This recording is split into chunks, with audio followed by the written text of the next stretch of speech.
Hi guys, Tab here, welcome to the video. So you'd be forgiven for thinking that you're looking at an Emira there, but in fact you're not, you're looking at the Lotus Evija. And yes, it is a little bit more expensive, coming in at 1.7 million, and of course there's no ICE car here at all, it's all an EV. What I like about it is it's distinctly Lotus until you get round to the back end here, and that back end is absolutely bonkers.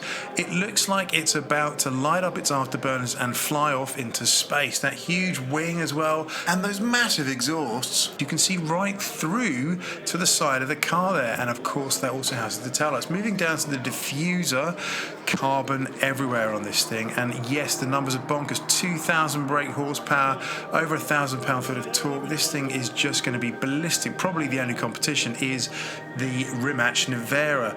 Getting into the cockpit, again, carbon everywhere. I love the fact you can see the front tyre there.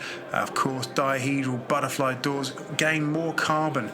And stepping inside, and I have to admit, for a taller gentleman like myself, it was a little bit cramped.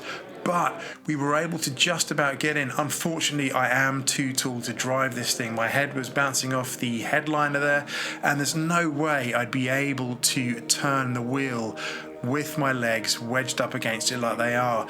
Pedal layout, not too bad, a bit too far over to the right, I thought. But this car is minimal. There are gaps everywhere. They've really tried to save the weight. That's where you open the doors there, those two switches. And then moving around here, there's more gaps around the front of that dash there, leading into the bulkhead and that flat steering wheel. And of course, you've got a mode select switch there, so you can tame that 2,000 brake horsepower to an appropriate level for city driving. And then of course, you've got those indicated buttons there, just like you'd see on a Ferrari. But I have to say, pretty cool. And yes, indeed, more carbon. The design of the car is minimal, again to save weight. This was a very funny thing here. This kill switch here, which looks like it stepped out of a factory. Again, this is a prototype version. I understand they haven't shipped yet. I believe about 120 or so units of this thing are going to be made. Again, prototype version, but more carbon, that carbon tub that you're sitting in there, and visibility on the whole pretty good. I have to say the build quality of this car is very nice. The finish on those seats is lovely, really cool design, and of course there's those rear view wing mirrors, CCTV in this case.